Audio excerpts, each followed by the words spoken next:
You're 52 years old. You've been grinding at the same career for nearly 3 decades. The kids are mostly out of the house, your mortgage is finally getting manageable, and for the first time in your adult life, you look at your bank account, your 401k, and your home equity, and you think, you know what? I actually did okay. You feel relaxed, maybe even a little proud. You start thinking about that boat you've always wanted, or that second home in the mountains, or finally upgrading the truck to the loaded version with the leather seats and the sound system that rattles your fillings. You think to yourself, I've earned this. I've been responsible my whole life. It's time to enjoy it. And then, 3 years later, you're 55, and you're staring at a divorce settlement, a tax bill you didn't see coming, a parent who suddenly needs full-time care, an adult kid who just moved back home, a market correction that just chopped 30% off your retirement portfolio, and a body that's starting to send you medical bills you never imagined. And suddenly, that boat you bought, it's sitting in your driveway like a $90,000 monument to the worst financial decade of your life. Look, if you're a man in your 50s, or heading that way quickly, you need to pay attention. Because the decade between 50 and 60 is the single most dangerous financial stretch of a man's life. And nobody warns you about it. Not your dad, not your boss, not your financial advisor, and definitely not your buddies at the golf course. Today, I'm going to walk you through the biggest traps waiting for you in this decade, and exactly how to protect everything you've spent a lifetime building. My name is Luis, and I spend way too much time thinking about retirement planning, wealth preservation, and the brutal financial mistakes that derail men right when they think they've made it. If you're someone who has worked hard your entire life, but is now staring down the back half of your career, wondering if you've done enough, make sure to hit the subscribe button and give this video a thumbs up if this helps you out. Because here's the thing. Most financial advice is written for people in their 20s and 30s. Save more, start early, compound interest. Yeah, we've all heard it. But when you're 52, 55, 58, that advice is useless. You don't have 40 years to compound. You have maybe 10 to 15 working years left. And the mistakes you make in this window can wipe out 3 decades of disciplined saving. So buckle in. This is the video I wish someone had shown my dad. Look, we've all been sold the same lie. The lie goes something like this. Your 50s are your peak earning years. You're finally making real money. The kids are gone. The mortgage is almost done. This is when you finally get to relax and enjoy your life. And on paper? Sure, that sounds reasonable. But here's what most people don't realize. Your 50s are not your peak earning years for most men. According to the Bureau of Labor Statistics, male earnings actually peak around age 45 to 54, and then begin a steady, often brutal decline through the late 50s. By age 60, the average male earner has seen roughly a 7 to 12% drop in real wages compared to their peak. That's a fact almost nobody talks about. You're not climbing in your 50s. You're plateauing. And then you're sliding. And if you spend your 50s like you're still climbing, buying toys, taking on new debt, lifestyle inflating, you are setting a financial bomb to detonate right when you have the least time to recover. Let me say that again. The decade where you have the least time to recover from mistakes is the decade where men make the most mistakes. All right, let's get into the actual traps. Trap number 1 is what I call the lifestyle explosion. The kids leave. The college tuition payments stop. The mortgage feels lighter. You suddenly have an extra $2,000, $3,000, sometimes $5,000 a month of cash flow that you've never had before in your life. And what does the average 52-year-old man do with that money? He inflates his lifestyle to consume every single dollar of it. A 2023 study from Fidelity Investments found that 58% of households in their 50s actually increase their discretionary spending after the kids leave home, rather than redirecting that money into retirement savings. The boat, the RV, the second home, the upgraded truck, the country club membership, the kitchen renovation, the trip to Italy, all of it stacking on top of each other. Let me show you the math. Let's say you free up $3,000 a month when the kids leave. If you invested that for 12 years at a conservative 7% return, you'd have roughly $645,000 by age 65. That is potentially the difference between retiring comfortably and working until you physically can't anymore. Instead, the average man takes that $3,000 a month and turns it into a $700 truck payment, a $400 boat payment, a $300 country club fee, an extra $500 in dining out, and so on. The money evaporates, and he ends up at 65 with roughly the same balance he had at 52. Now, you might be thinking, but Luis, I've worked my whole life. Don't I deserve to enjoy it? Yeah, you do. But here's the trick. You can enjoy it without lighting your retirement on fire. The mistake isn't enjoying your money. The mistake is permanently inflating your monthly fixed costs right before your earning power is about to decline. Here's a trap that nobody, and I mean nobody, wants to talk about. Gray divorce. The divorce rate for adults over 50 has doubled since 1990, according to a major study from Bowling Green State University. For adults over 65, it has tripled. Roughly 1 in 4 divorces in America now involves people over 50. And here's the brutal part. A gray divorce is, financially, the single most destructive event that can happen to a man in his 50s. Think about what a divorce does at this stage of life. Your assets, accumulated over 30 years of marriage, get cut in half. Your home equity is cut in half. Your 401k is often split. You may owe spousal support. You now need to fund 2 households on an income that was barely funding one, and you have maybe 10 to 12 years to rebuild before retirement. According to research from the Journal of Gerontology, men who divorce after age 50 see their net worth drop by an average of 77%. Not 7%, 77%. Look, I'm not going to give you marriage advice on a finance channel. That's not my lane. But what I will tell you is this. If your marriage is struggling, the worst thing you can do is ignore it and hope it fixes itself. Couples counseling costs maybe $150 a session. A gray divorce can cost you $500,000 in net worth and a decade of your retirement timeline. This is where it gets really interesting. The men I've seen who handled this phase well were the ones who, at age 50, sat down with their spouse and had a serious, vulnerable conversation about the next chapter.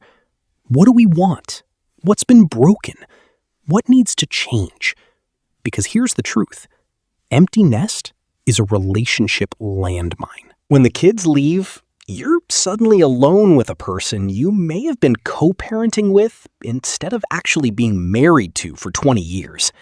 If you don't rebuild that connection intentionally, the relationship cracks, and then the finances crack right behind it. Trap number 3, the sandwich generation squeeze.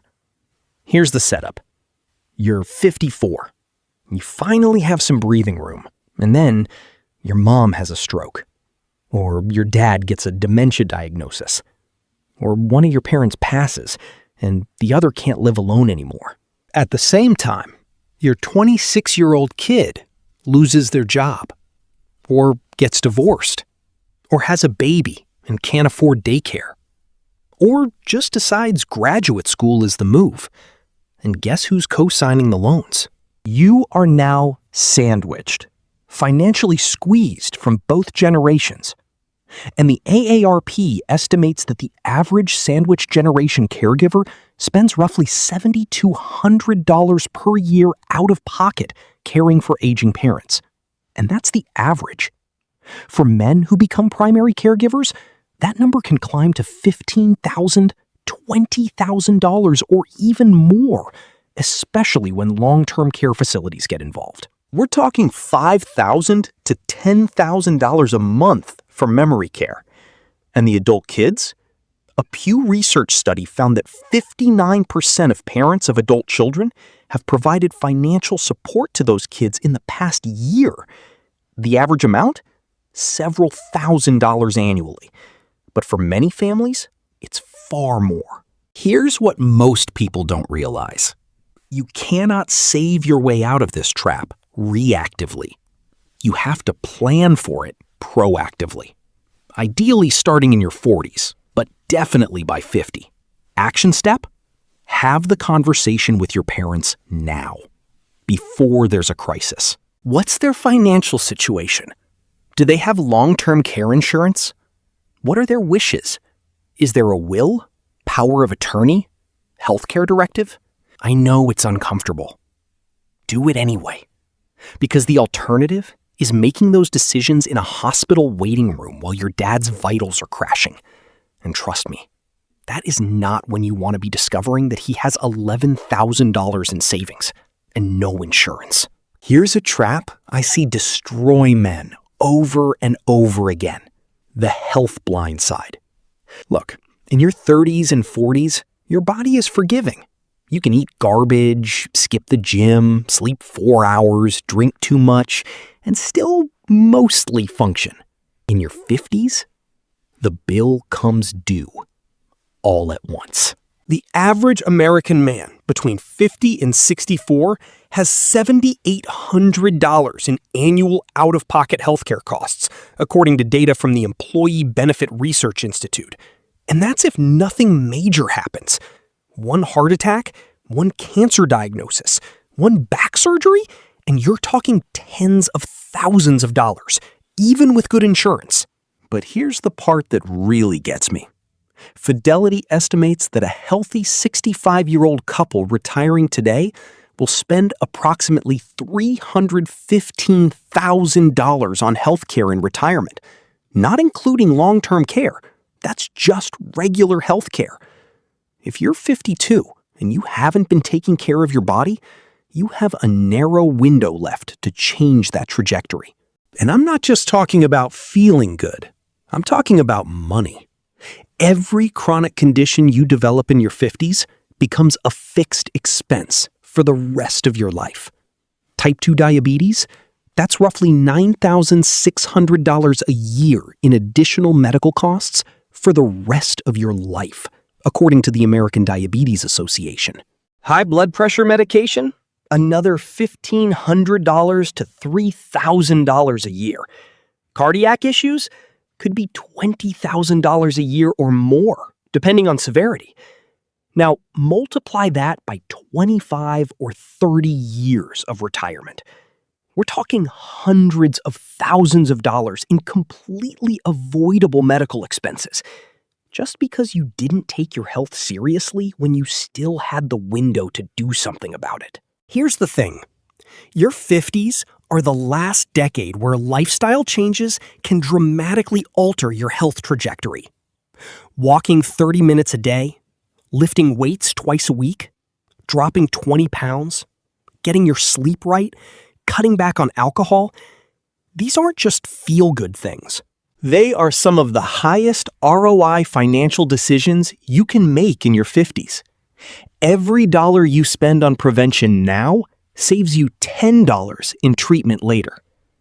This is the only investment where the return is measured in both years of life and dollars in your account. Now we get to the trap that's purely about numbers, the portfolio mistake. Here's what happens. You're 53. You've been investing the same way you did when you were 33. Aggressive growth, maybe 90% in stocks, riding every bull market like a champion. And it's been working. Your 401k has ballooned, and you feel like a financial genius. Then a market correction hits. A real one. 35% drop. Suddenly, your $800,000 portfolio is $520,000. And here's the cruel math. You don't need a 35% gain to recover. You need a 54% gain, because percentages don't work symmetrically on the way back up. If you're 33, no problem. You have 30 years to recover. If you're 53, that recovery might take 7 to 10 years just to get back to where you were. And that's a huge chunk of your remaining accumulation window.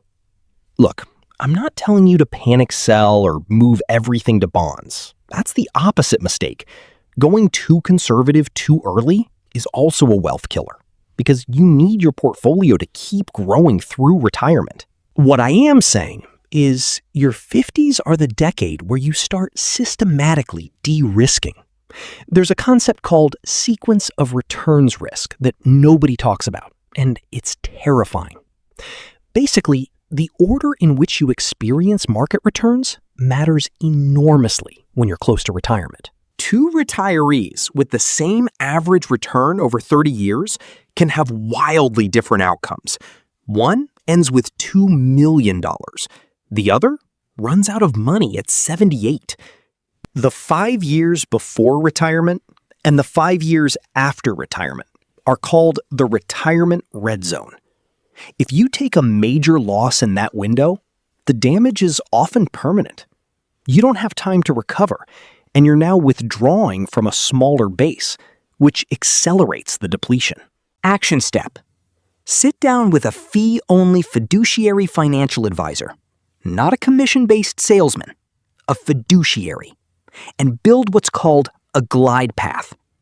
By age 55, you should know exactly how your asset allocation will shift each year as you approach retirement. You should have 2 to 3 years of expenses in cash or short-term bonds so that if the market crashes, you don't have to sell stocks at the bottom to pay your bills. Quick disclaimer, I'm not a financial advisor. This isn't personalized financial advice. Do your own research and talk to a qualified professional about your specific situation. Here's a trap that almost nobody plans for, and it destroys more retirement plans than any market crash. Forced early retirement. You think you're going to work until 65 or 67. That's the plan. That's what you've told your spouse, your financial advisor, and yourself. But here's the brutal reality. According to the Employee Benefit Research Institute, roughly 46% of retirees retire earlier than they planned.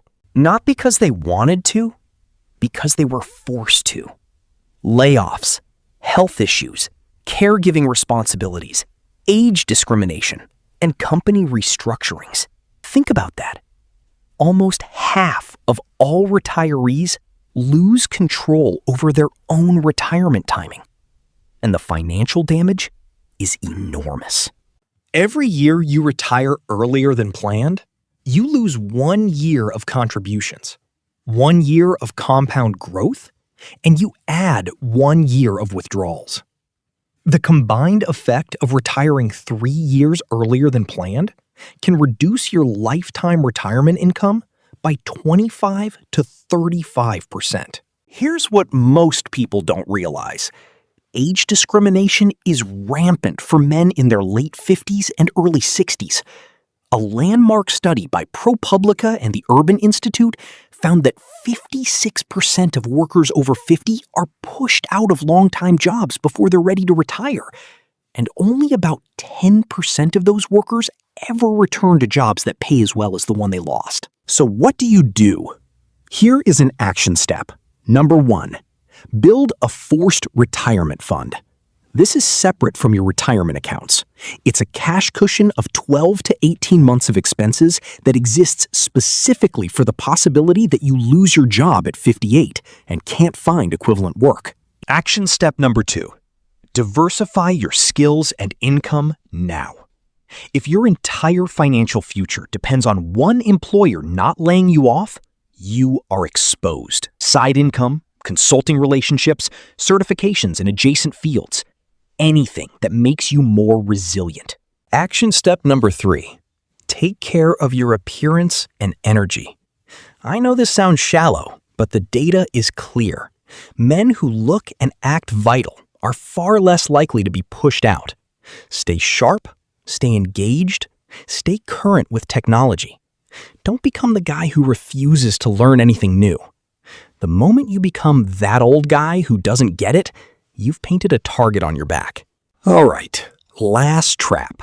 And this one is purely psychological. The ego investment. Here's what I mean. You're 54, you've got some money, you've had a couple of wins in your career. You feel smart, you feel capable, you feel like maybe, just maybe, you could swing for the fences one more time and really set yourself up. So you put $80,000 into your buddy's startup, or $50,000 into a friend's restaurant, or $100,000 into some can't-lose real estate deal in a market you've never been to.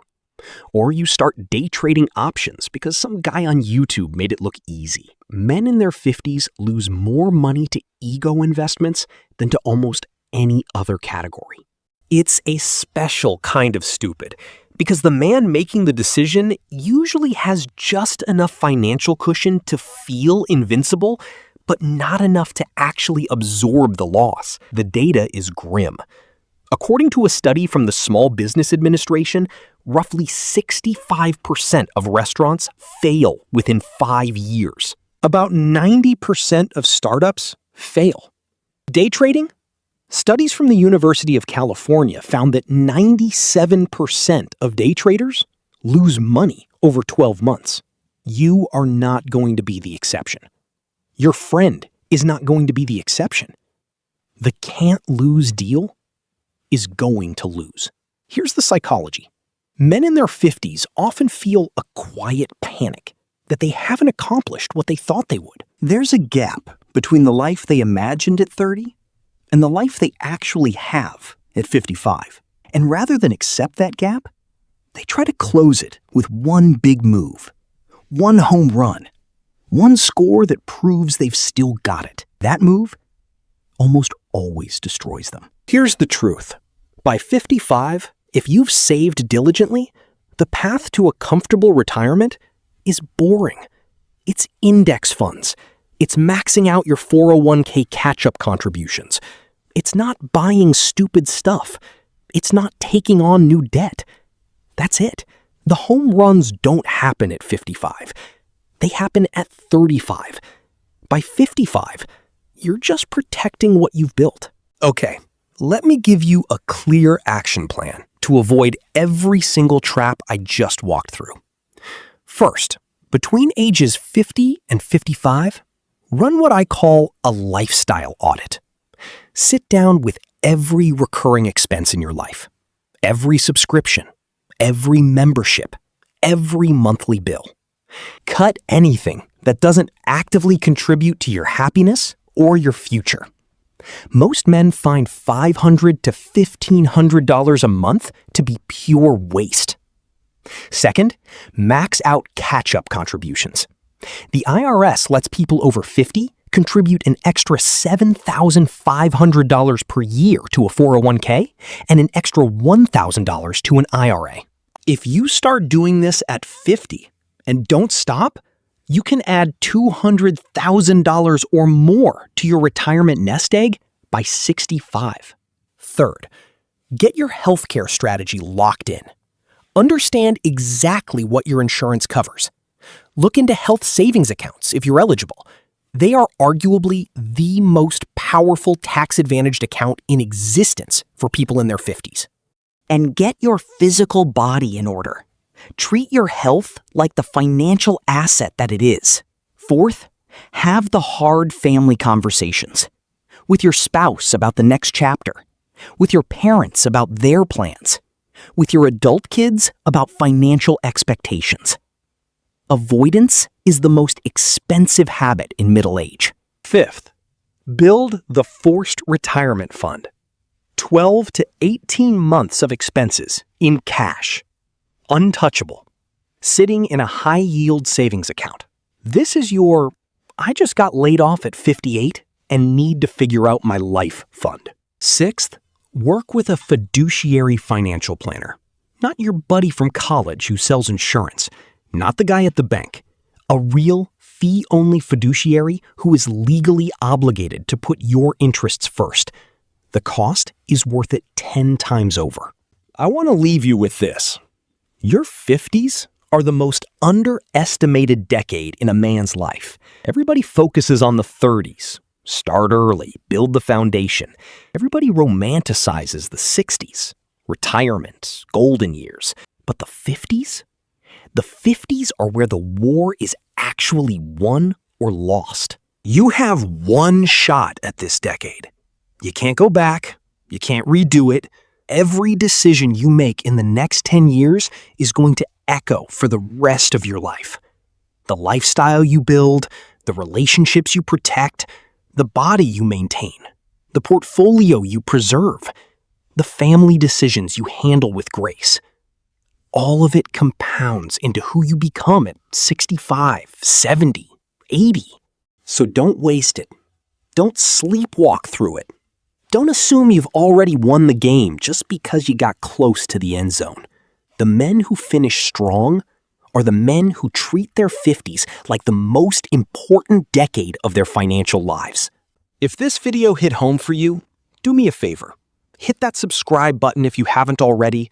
Smash the thumbs up so YouTube shows this to other men who need to see it. And drop a comment below. What's the biggest financial mistake you've made in your 50s? Or the biggest one you're trying to avoid? Your story might be exactly what another guy watching this needs to hear. Until next time, stay sharp, stay disciplined, and protect what you've built. The next decade of your life is the most important one. Don't blow it. I'm Luis. I'll see you in the next one.